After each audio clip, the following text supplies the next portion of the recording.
반갑습니다. 이 시간 예배 자리에 오신 여러분들을 진심으로 환영하고 축복합니다. 우리 청담교회는 은혜가 샘선능교회 부흥이 시작되는 교회입니다. 우리 하나님의 위로와 평강이 여러분과 또 여러분의 가정에 함께 하시기 바랍니다. 사람들마다 소중하게 여기는 것들이 있습니다. 다른 것은 다 잃어버린다 할지라도 절대로 포기할 수 없는 그와 같은 것들이 있지요. 우리는 그것을 보물이다 이렇게 부릅니다. 사람들마다 보물은 조금씩 다릅니다. 어떤 분에게 있어서 보물은 부모님, 또 배우자, 자녀들일 수 있습니다. 또 어떤 분에게는 자동차가 보물일 수도 있고 소중히 가꾸는 화초나 정원이 보물일 수도 있습니다. 또 어떤 분에게는 집이 보물일 수도 있지요. 애정을 주며 돌보고 있는 개나 고양이도 보물일 수 있습니다. 어떤 분이 독일에서 유학을 했는데 그분의 보물 1호는 스쿠터였다고 합니다. 이 스쿠터 덕분에 편하게 학교를 다닐 수 있었습니다. 또 유학 생활을 하다 보면 느껴지는 중압감, 또 스트레스를 풀기 위해서 이 스쿠터를 타고 근교를 다녀오기도 했습니다. 신선한 바람을 쐬고 나면 마음이 확 트이면서 무거웠던 마음이 가벼워지기도 했습니다. 4년간 공부를 마치고 한국으로 돌아오는데 그동안 발이 되어주고 친구가 되어주었던 그 스쿠터를 놓고 오기가 너무나 힘들었습니다. 가장 소중한 보물을 놓고 오는 그런 기분이 들었기 때문입니다. 어쩔 수 없이 그 스쿠터와 눈물의 이별을 했는데 이 아끼는 후배가 그 스쿠터를 물려받아서 잘 사용하고 있다, 그 말을 들으면서 마음이 놓였다고 합니다. 미국의 한 교수님이 수업 중에 학생들에게 즐거운 게임을 하나 하자고 제안을 하게 됩니다. 한 여학생을 지목해서 교수님은 나오라고 한 후에 그 학생에게 가장 소중한 사람 20명을 칠판에 적어보라고 했습니다. 그 여학생은 가족, 친구, 그리고 이웃들의 이름을 쭉 적었습니다. 그러자 교수님이 말합니다. 이 중에서 중요하지 않는 한 사람을 지워보라 이야기를 합니다. 그 여학생은 망설임 없이 이웃의 이름을 지웠습니다. 교수님은 다시 한 사람을 지우라고 합니다. 그런 식으로 해서 이웃들의 이름이 다 지워졌습니다. 그리고 또다시 여학생에게 그 다음 한 사람을 지우라고 말합니다. 그러자 여학생은 자신의 친구들의 이름을 차례대로 지워가기 시작을 합니다. 이제 칠판에는 4사람의 이름만 남아 있었습니다. 엄마, 아빠, 남편, 그리고 소중한 아기였습니다. 갑자기 교실이 조용해졌습니다. 학생들의 마음이 불편해지기 시작을 합니다. 어떤 학생은 이런 것이 무슨 즐거운 게임이냐 이렇게 불평하기도 했습니다. 교수님은 아랑곳하지 않고 조용히 다시 한 사람을 지우라고 말합니다. 여학생은 결정을 내리지 못해서 망설였습니다. 한참을 고민하다가 부모님의 이름을 지웠습니다. 이제 칠판에는 남편과 아이만 남아있게 됩니다. 교수님은 잔인하게 또다시 한 사람을 지우라고 강요합니다. 여학생은 어쩔 줄 몰라 망설이게 되지요. 한참 후에 이 여학생은 눈물을 흘리면서 칠판에서 아이의 이름을 지웠습니다. 교수는 이 여학생이 안정을 찾자 다시 질문을 합니다. 가장 가까운 사람은 부모나 아이가 아닌가요? 부모님은 당신을 키워주셨고 아이는 당신이 스스로 낳았으니 가장 가까운 사람일 텐데요. 남편은 다시 택할 수도 있지 않습니까? 왜 남편이 당장 버리기 어려운 걸까요? 학생들은 여학생을 바라보면서 무슨 대답을 하는지 기다리고 있었습니다. 여학생이 차분히 이렇게 대답을 합니다. 시간이 흐르면 부모님은 나를 떠날 것이고 이 아이가 커가면서 언젠가는 나를 떠날 겁니다. 그러면 일생을 나와 같이 지낼 사람은 남편밖에 없습니다. 그렇게 대답하더랍니다. 어떤 것을 보물 1호로 꼽을 것인가? 이것은 사람마다 다를 겁니다. 우리는 어떤 선택이 옳다, 그르다 감히 말할 수 없습니다. 여기서 확실한 것은 어떤 것을 우리가 보물 1호로 삼는다 할지라도 영원히 간직할 수 없다는 사실입니다. 언젠가 우리는 그들을 떠나보내야 합니다. 놓고 싶지 않고 떠나보내고 싶지 않아서 몸부림도 쳐보고 발부둥도 쳐보고 가슴을 치며 울 수도 있습니다. 하지만 결국 우리는 무기력하게 그 모든 것들을 떠나보내야 하는 순간이 반드시 찾아오게 됩니다. 저는 성도님들의 장례를 치를 때마다 이 목회라는 것이 얼마나 무섭고 또 두렵고 중요한지를 실감하게 됩니다. 장례를 위한 설교를 할 때면 가만히 앉아서 그분의 삶을 한번 묵상해 보게 됩니다. 과연 이분은 하나님 앞에 설 준비가 되셨을까?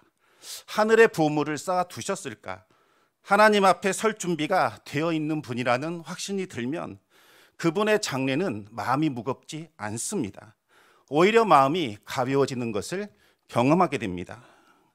이제 그토록 사랑했던 하나님 드디어 만날 수 있게 되겠구나. 늘 하나님 사랑한다고 그렇게 성전에 나와 기도하며 찬송하셨는데, 이제 하나님 품에 거하기를 원하셨는데 이제는 두 눈으로 하나님을 뵐 수 있겠구나. 그래 하나님 품에 안기시겠구나. 그 천사들의 나팔소리, 찬송소리 들으면서 하나님의 그 영광의 임재 안으로 들어가시겠구나. 집사님, 권사님, 장로님, 세상 근심 걱정 다 내려놓으시고 이제 하나님 품 안에 거하십시오. 우리 천국에서 다시 만나십시다. 이렇게 다시 만날 소망이 생깁니다. 그러나 하나님 앞에 설 준비가 되었는지 확실치 않은 이 성도님의 장례를 집례할 때는 마음이 엄청 무겁습니다. 혹시 아직 예수님을 제대로 영접하지 않았으면 어떻게 하나? 이렇게 가실 줄 알았다면 내가 한 번 더 믿음과 구원을 점검해 드릴 걸 그랬다. 왜 질병에서 낫게 해달라고 그 기도만 했을까? 구원에 대한 확신, 하나님 나라에 대한 소망을 왜 점검해 드리지 못했을까? 그런 후회와 자책감이 밀려오게 되는 거죠. 사실 병상에 있는 분들에게 천국에 대한 소망을 말씀드리는 것은 쉽지 않습니다. 혹시 오해할까 봐, 낫지 못하는구나, 그래서 목사님이 저런 말씀을 하시는구나, 그렇게 오해할까 봐 참 말씀드리기가 어렵습니다. 그래서 가급적이면 이 천국에 대한 소망보다는 당장 치유될 수 있습니다, 회복될 수 있습니다, 여기에 대한 말씀을 전하게 되죠. 병상에서 일어날 수 있다는 믿음을 주는데 초점을 맞추게 됩니다. 하지만 죽음이 임박할 때에는 곧바로 구원의 확신부터 점검을 합니다. 믿음이 없거나 흔들리는 경우에는 십자가 복음을 전하고 예수님을 영접하게 합니다. 아직 세례를 받지 않는 분은 서둘러 병상 세례를 베풀고 끝까지 믿음 안에 거할 수 있도록 권면해 드립니다. 그리고 가족들에게는 꼭 찬송가를 틀어놓게 하고 성경 말씀을 읽어드리라고 부탁을 합니다. 그리고 앞으로 죽음과 그 이후에 일어나게 될 일들에 대해서 제가 설명을 해드립니다. 집사님, 이제 죽음이 임박하시면 많이 두렵고 떨릴 겁니다. 참기 힘든 고통이 찾아와서 힘들 수도 있습니다. 육체의 눈은 점점 감기게 될 것이고 이제는 영적인 눈이 서서히 열리기 시작할 겁니다. 그래서 육신을 입고 있는 동안에는 보지 못했던 영적인 존재들이 하나둘 보이기 시작할 겁니다. 그러나 두려워하실 필요는 없습니다. 하나님의 영광 가운데 있는 천상의 존재들이 이제 빛을 나타내면서 집사님의 영혼을 맞이하기 위해 내려오기 때문입니다. 집사님, 아무 걱정할 필요 없습니다. 그 천사들이 집사님을 앞뒤 좌우 호위할 겁니다. 머리카락 하나도 상하지 않도록 지키고 돌볼 겁니다. 그리고 그들의 인도를 받아서 이제 하늘로 올라가 예수님 안에 품에 안겨서 쉬게 될 겁니다. 깊은 안식 가운데 깊은 잠을 자게 됩니다. 그리고 때가 되면 우리 예수님께서 다시 깨우실 겁니다. 그날이 되면 영광의 몸을 입으시고 우리 성도들 다 만나게 됩니다. 함께 신앙생활했던 분들 만나게 되는데 가장 아름답고 가장 빛나는 모습으로 만날 겁니다. 그리고 그분들과 함께 하나님 나라 천국에 들어가게 됩니다. 그곳은 슬픔도 없고 아픔도 없고 눈물도 없고 고통도 없는 그곳, 기쁨과 즐거움이 가득한 하나님 나라에 들어가 영원토록 하나님과 지내게 됩니다. 집사님, 이거 제가 지어낸 이야기 아닙니다. 하나님께서 주신 약속의 말씀입니다. 집사님은 하나님이 보내신 예수님을 입으로 시인하셨고 이제 마음으로 믿으셔서 영접하셨기 때문에 하나님의 자녀가 되셨습니다. 우리 주님께서는 주의 이름을 부르는 자는 구원받는다 약속하셨습니다. 하나님께서 강한 손으로 집사님 붙들고 계십니다. 사망이나 생명이나 천사들이나 권세자들이나 현재일이나 장래일이나 능력이나 높음이나 깊음이나 그 어떤 피조물도 예수님 안에 있는 하나님의 사랑에서 우리 집사님 끊을 수 없습니다. 예수 이름의 권세와 능력을 믿으시기 바랍니다. 예수님의 이름을 끝까지 붙들고 주님의 이름을 부르시기 바랍니다. 이렇게 구원의 확신을 갖게 하면 마음이 놓이고 안심이 됩니다. 하지만 예상치 못한 시간과 예상치 못한 방식으로 하나님께 부름을 받은 분들은 제가 미처 확인할 수가 없습니다. 그럴 때면 마음이 무겁고 안타깝습니다. 아직은 시간이 좀 있을 줄 알았고 언제라도 마음만 먹으면 함께 믿음에 대해서 대화할 수 있는 기회가 있을 줄로 생각했습니다. 그러나 이 시간은 우리에게 속한 것이 아니라 하나님께 속한 것입니다. 하나님께서 당장 오라고 하시면 오늘이라도 우리는 하나님 앞에 서야 합니다. 그래서 바울이 권면한 것처럼 우리는 다른 이들과 같이 자지 말고 깨어 정신을 차려야 합니다. 깨어 근신하는 것 말고는 다른 방법이 없습니다. 신학생 시절에 설교를 가르치시는 설교학 교수님께서 수업 중에 하신 말씀이 제 마음 깊숙이 새겨졌습니다. 설교자의 설교는 중요하다 말씀하시면서 설교자는 이 세상에서의 삶은 잠시 잠깐뿐이라는 사실을 우리 청중들에게 반드시 알려주어야 한다고 말씀하셨습니다. 왜냐하면 많은 분들이 이 세상에 살아가는 동안 여러 가지 사건들, 여러 가지 쾌락, 또 세상의 헛된 일들에 깊이 빠져 있기 때문에 인생이 잠깐이라는 이 사실을 자꾸 잊어버린다는 거죠.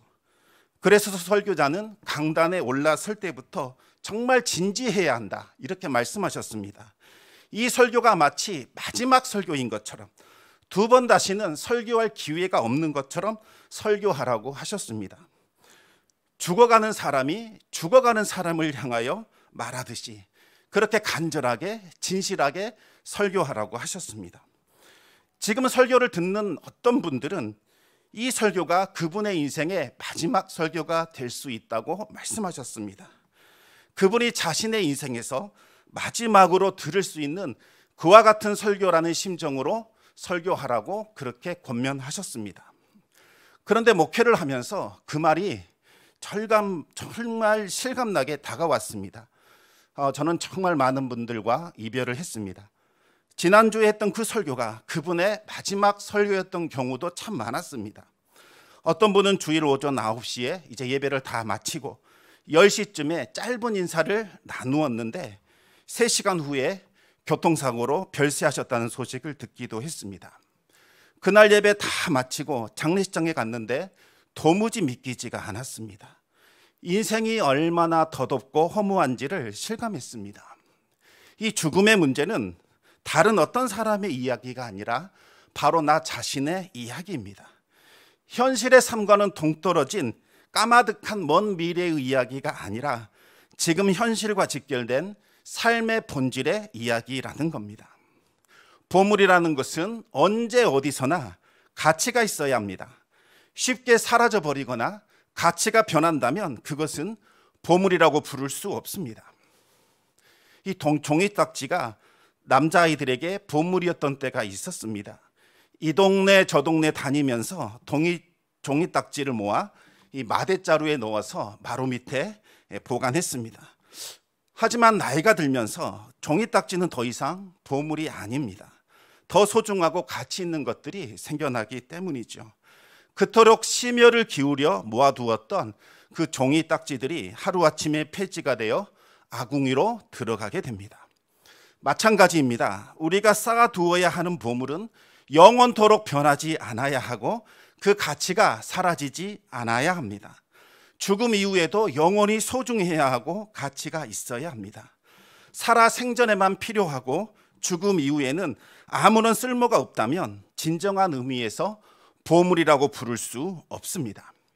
하늘에 가져갈 수 없는 것들, 하늘에 쌓아둘 수 없는 것들은 보물이 아닙니다. 오직 하늘에 가져갈 수 있는 것들, 하늘에 보관할 수 있는 것들, 그것들만이 진정한 보물이라 부를 수 있습니다.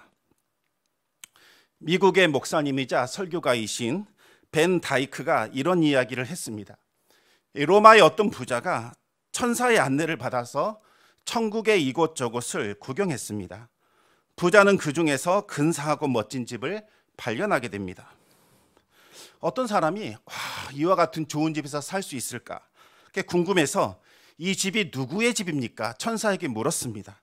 그러자 천사가 대답을 합니다. 당신이 부리고 있는 종, 그 사람의 집입니다. 이렇게 대답을 하더랍니다. 부자는 당황했습니다. 어떻게 그 사람이 이와 같은 좋은 집에 살 수 있습니까? 그 말을 들은 천사는 천국에는 오류도 없고 실수도 없습니다. 그 사람이 땅에서 보낸 재료로 우리는 집을 건축할 뿐입니다. 천사가 너무나 단호하게 대답하자 더 이상 부자는 불평할 수가 없었습니다. 천국의 다른 곳을 보고 있는데 아주 낡고 허술한 집을 보게 됩니다. 천국과는 도저히 어울리지 않는 초라한 집이어서 이상하게 여겼습니다. 도대체 이 집은 누구의 집입니까? 천사가 말합니다. 이건 당신의 집입니다. 깜짝 놀란 부자는 항변을 했습니다. 절대로 그럴 수 없습니다. 이렇게 더럽고 누추한 집이 어떻게 제 집이 될 수 있단 말입니까? 천사가 같은 말을 반복합니다. 천국에는 실수도 없고 오류도 없습니다. 이 집은 당신이 세상을 살면서 이곳에 보낸 그 재료들로 지어진 집입니다. 물론 이 이야기는 벤 다이크가 만들어낸 이야기입니다. 하지만 한갓 허구로만 치부하며 웃어넘길 수는 없습니다. 왜냐하면 오늘 본문이 말하고 있는 그 주제이기 때문입니다. 우리 함께 마태복음 6장 19절 말씀을 같이 한번 읽어보겠습니다. 너희를 위하여 보물을 땅에 쌓아두지 말라. 거기는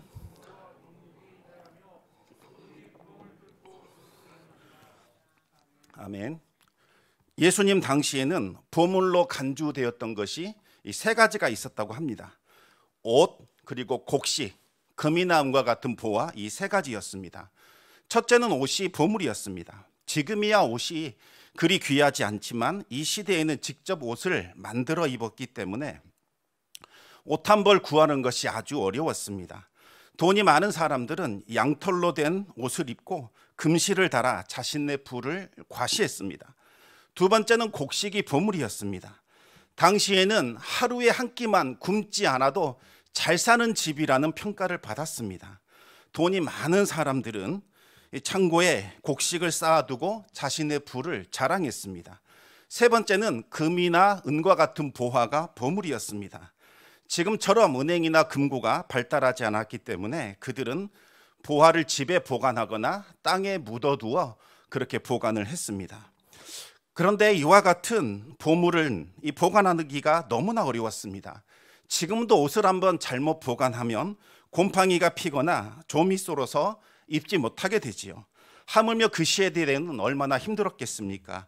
귀한 옷을 잘 입지도 않고 아껴두었지만 결국에는 곰팡이가 생기고 좀이 쏠아서 옷을 버리는 경우가 허다했다고 합니다. 곡식도 마찬가지입니다. 곡식을 창고에 쌓아서 보관했지만 쥐나 해충이나 벌레가 생겨서 곡식을 먹어보지도 못하고 버리는 경우가 많았습니다. 보화도 마찬가지였습니다. 습기로 인하여 부식이 되거나 누군가가 몰래 숨어서 지켜보다가 주인이 없는 사이를 틈타서 그 흙벽에 구멍을 내고 부화를 훔쳐가거나 땅에 묻혀있는 부화를 파내어 가기도 했습니다. 이와 같이 땅에 쌓아둔 보물은 안전하지 못했습니다. 물론 잘 보관하면 좀 더 오래 보관할 수는 있지만 영원히 보관할 수는 없었습니다.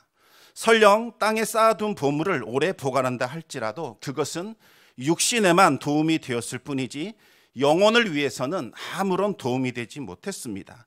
죽음과 함께 그토록 소중히 여겼던 보물의 가치도 사라지기 때문입니다. 예수님은 어리석은 부자의 비유를 통해서 이 사실을 알려주셨습니다. 한 부자가 있었는데 그의 소출이 정말 풍성했습니다. 가족들이 몇 년을 먹어도 정말 배부르게 먹어도 남을 만큼 아주 특이하게 너무나 많이 곡식을 거두게 된 겁니다. 풍성한 소출을 보면서 부자는 이렇게 생각을 했습니다. 곡식을 쌓아둘 곳이 없구나. 어떻게 해야 할까? 이 원문을 찾아보면 내 곡식들을 쌓아둘 곳이 없구나. 그런 의미를 가지고 있습니다. 부자는 두 가지 측면에서 어리석은 생각을 하게 됩니다. 첫째는 부자는 추수한 곡식들을 자신의 것, 자신의 소유물로 생각을 했습니다. 가만히 생각해 보시기 바랍니다. 그 곡식은 하나님이 부자에게 주신 겁니다. 하나님께서 좋은 날씨와 좋은 기후를 주셨고 적당한 비를 허락하셨고 가뭄과 병충해가 없게 하셨기 때문에 부자는 풍성한 수확을 거둘 수 있었습니다. 하지만 부자는 그렇게 생각하지 않았습니다. 내가 내 일꾼들을 시켜서 내 밭에 씨를 뿌렸고 소출을 거둔 것이니 이 곡식은 마땅히 내 것이다, 이렇게 생각을 하게 된 거지요.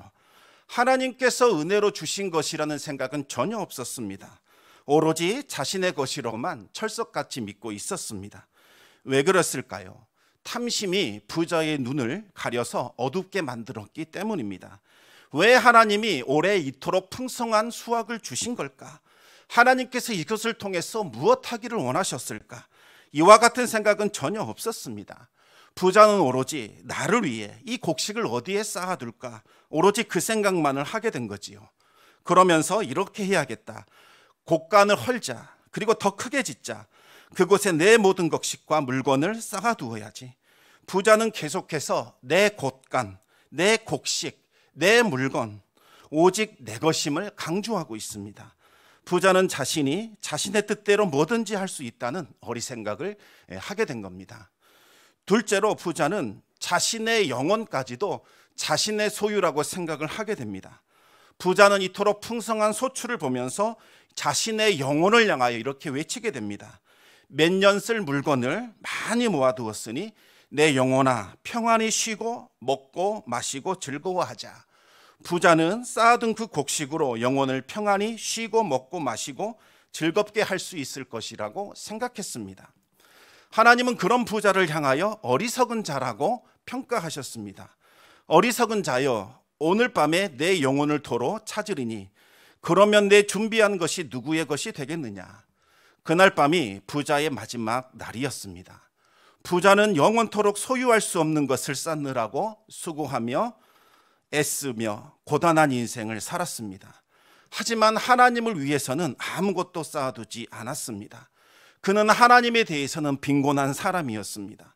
하나님께서 부자에게 어리석다 말씀하신 것은 하나님을 향해서는 부유하지 못한 인생을 살았기 때문입니다.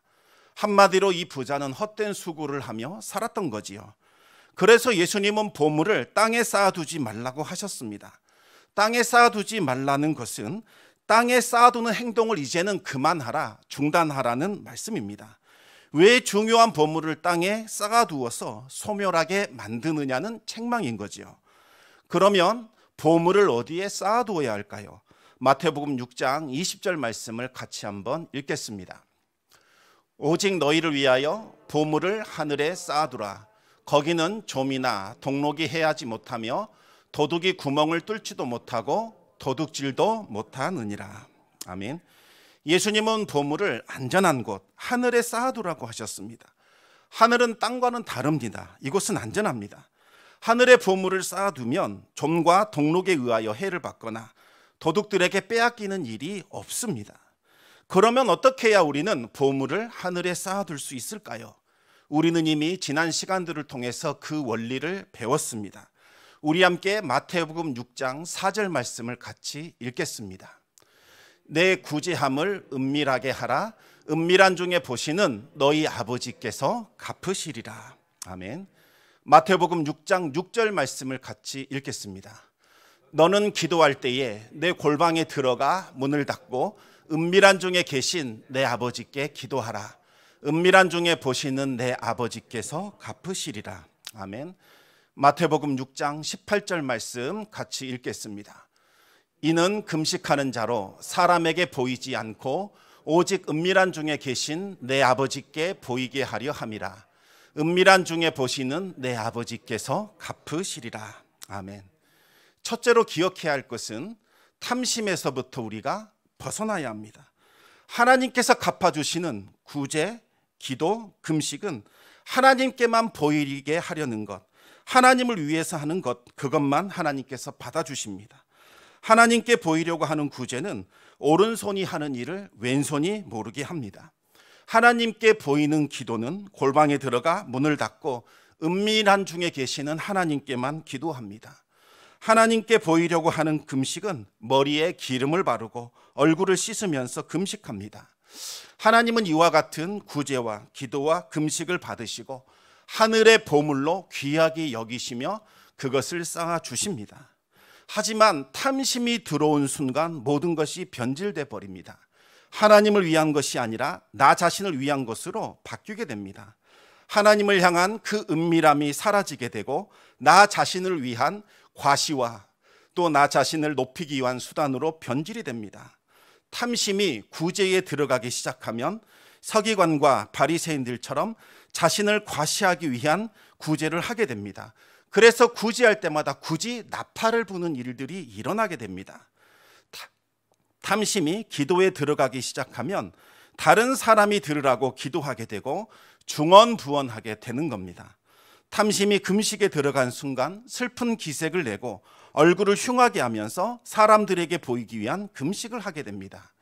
이와 같은 구제와 기도와 금식은 하나님께서 받으시지 않습니다. 오로지 나 자신만의 만족과 기쁨을 위한 것이라 땅에만 쌓일 뿐 하늘에는 쌓이지 않습니다. 탐심에 사로잡힌 삶은 하나님 앞에 빈곤한 삶을 살 수밖에 없습니다. 탐심에서 벗어나려면 우리는 우리에게 있는 모든 것, 이것이 다 하나님의 것임을 인정해야 합니다. 하나님께서 모든 것의 주인이십니다. 우리의 생명, 우리의 영혼, 우리의 모든 소유가 다 하나님의 것입니다. 우리는 그것을 맡아 보관하며 관리하는 청지기에 불과합니다. 하나님께서 주신 것을 맡아 보관하며 하나님의 뜻에 따라 관리하는 사람들, 그들이 바로 우리 자신들입니다. 우리가 그 사실을 인정하고 고백할 때 우리는 탐심에서 벗어날 수 있습니다. 두 번째는 하나님의 뜻을 구하며 살아야 합니다. 부자는 왜 하나님께서 나에게 풍성한 소출을 주셨는가? 여기에 대해서 생각해 보지 않았습니다. 하나님의 뜻에는 아무 관심이 없었지요. 오로지 자신을 기쁘게 하고 만족하게 하는 데에만 관심을 두었습니다. 그에게 풍성한 수확은 오로지 쉬고 마시고 먹고 즐기기 위한 것에 불과했습니다.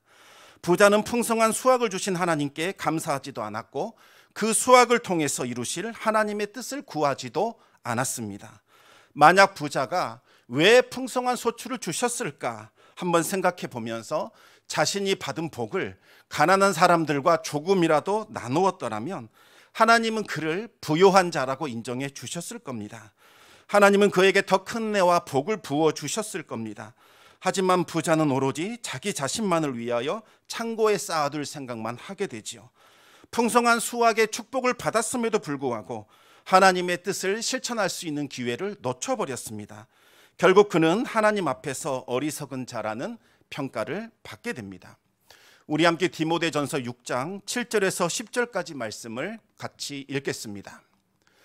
우리가 세상에 아무것도 가지고 온 것이 없으며 또한 아무것도 가지고 가지 못하리니 우리가 먹을 것과 입을 것이 있은즉 족한 줄로 알 것이니라. 부하려 하는 자들은 시험과 올무와 여러 가지 어리석고 해로운 욕심에 떨어지나니 곧 사람으로 파멸과 멸망에 빠지게 하는 것이라. 돈을 사랑함이 일만 악의 뿌리가 되나니 이것을 탐내는 자들은 미혹을 받아 믿음에서 떠나 많은 근심으로써 자기를 찔렀도다. 아멘. 우리가 하나님의 부름을 받을 때에 모든 것 다 내려놓고 가야 합니다. 하늘에 쌓아둔 것, 그것 말고는 그 어떤 것도 가지고 갈 수가 없지요. 하나님의 뜻을 따라 선을 행하고 선한 사업을 하고 나누어 주기를 좋아하고 너그러운 자가 될 때에 이 모든 것들은 영적인 보물이 되어서 하늘에 쌓이게 될 겁니다. 하지만 그렇게 하지 않는 것들은 모두 다 사라지고 없어지게 됩니다. 이 말씀은 부자 되기를 포기하라 그런 말씀이 아닙니다. 가난하게 살아야 한다 그런 의미도 아닙니다. 말씀의 요지는 이 세상에서만 부자 되는 것 힘쓰지 말고 하나님 나라에서도 부자가 되기를 힘쓰라 그런 말씀입니다. 돈을 사랑하여 돈에 매여 사는 인생 살지 말고 하나님을 사랑하여 하나님께 매인 인생을 살라는 겁니다. 우리가 하나님 앞에 부유한 삶을 살게 될 때에 하나님께서는 더 큰 복을 주십니다. 우리의 달란트를 더 키워주시고 우리의 입을 크게 열라 하셔서 더 많은 것들을 채워주십니다. 하나님 나라의 법칙은 움켜쥐면 소멸되는 것이고 쓰고 빌려주고 나눠주면 더 풍성한 것, 이것이 하나님 나라의 법칙입니다. 세 번째는 내일은 우리의 것이 아님을 기억하면서 오늘 하루를 충실하게 살아야 합니다. 어리석은 부자는 내일이 자신의 것이다 이렇게 믿었습니다. 내일이 온다는 것을 의심하지 않았습니다. 하지만 그 부자에게 내일은 허락되지 않았습니다. 바로 그날이 부자의 마지막 날이었던 거지요. 하나님께서 그의 인생을 거두어 가셨습니다. 참된 지혜는 우리의 생명이 하나님께 있다는 것, 이것을 인정하며 살아가는 것입니다. 지금이라도 하나님께서 우리의 영혼을 거둬 가실 수 있다는 것을 인정하는 것, 그것이 바로 지혜입니다. 그래서 지혜로운 사람은 매일 순간의 삶을 주님께 맡기고 의탁하며 살아갑니다. 나에게 주신 생명, 내게 주신 모든 것을 주님을 위하여 사용하게 됩니다. 우리 함께 골로새서 3장 22절에서 24절까지 말씀을 같이 한번 읽어보겠습니다. 무슨 일을 하든지 마음을 다하여 주께 하듯 하고 사람에게 하듯 하지 말라. 이는 기업의 상을 주께 받을 줄 아나니 너희는 주 그리스도를 섬기느니라. 아멘. 바울은 말합니다. 너희가 무슨 일을 하든지 마음을 다하여 주님께 하듯이 하고 사람에게 하듯이 하지 말라. 그렇게 말씀하셨습니다. 어떤 일을 하든지 우리가 마음을 다하여 주님께 하듯이 한다면 주님께서 바로 그 일을 주님의 일로 받아주시기 때문입니다. 여러분, 이 말을 지금 바울이 누구에게 하고 있는 줄 아십니까? 바로 하나님을 믿지 않는 이방인을 주인으로 삼고 있었던 크리스천 종들에게 하셨던 말씀입니다. 이방인 주인을 섬길 때에 이 사람들은 믿지 않는 사람들이니까 대충 섬겨야겠다, 이렇게 하지 말라는 겁니다. 이 사람을 섬기는 것과 내가 하나님을 섬기는 것이 무슨 관계가 있는가, 이렇게 생각하지도 말라는 겁니다. 이방인 주인이라 할지라도 네가 그 사람을 예수님 섬기듯이 그렇게 섬겨보라는 겁니다.